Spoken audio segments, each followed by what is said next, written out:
Bhavnagar Talaja national highway પર અકસ્માત સર્જાયા હોવાની ઘટના સામે આવી છે। અકસ્માતને લઈ અને સમાચાર મળી રહ્યા છે, જેમાં ભાવનગરના તળાજા નેશનલ હાઈવે પર અકસ્માત સર્જાયા હોવાની ઘટના બની છે। સાણોદરના પાટિયા પાસે ગમખ્વાર અકસ્માત સર્જાયા હોવાની માહિતી સામે આવી રહી છે। ગોઝારા અકસ્માતમાં બાઇક સવાર બે લોકોના કમકમાટી ભર્યા મોત નીપજ્યા છે। ટ્રકની પાછળ બાઇક ઘૂસી જતા આ બંને યુવકો છે તેમના મોત નીપજ્યા છે।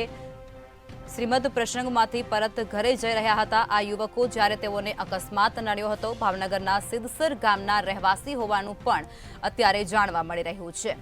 તો સમાચાર અકસ્માતને લઈને મળી રહ્યા છે। ભાવનગર તળાજા નેશનલ હાઈવે પર અકસ્માત સર્જાયો છે। સાણોદરના પાટિયા પાસે આ ગમખ્વાર અકસ્માત સર્જાયો હતો। આ ગોઝારા અકસ્માતમાં બાઇક સવાર બે લોકોના મોત નીપજ્યા છે। ટ્રકની પાછળ બાઇક ઘૂસી જતાની સાથે જ અકસ્માત સર્જાયો હતો અને બંને જે યુવકો છે તેઓ મોતને ભેટ્યા છે। મળતી માહિતી મુજબ આ બંને યુવાનો શ્રીમંત પ્રસંગમાંથી પોતાના ઘરે પરત ફરી રહ્યા હતા। તે સમયે તેઓને અકસ્માત નડ્યો હતો અને ભાવનગરના સિદ્ધસર ગામના આ બંને યુવક રહેવાસી હોવાનું પણ જાણવા મળી રહ્યું છે।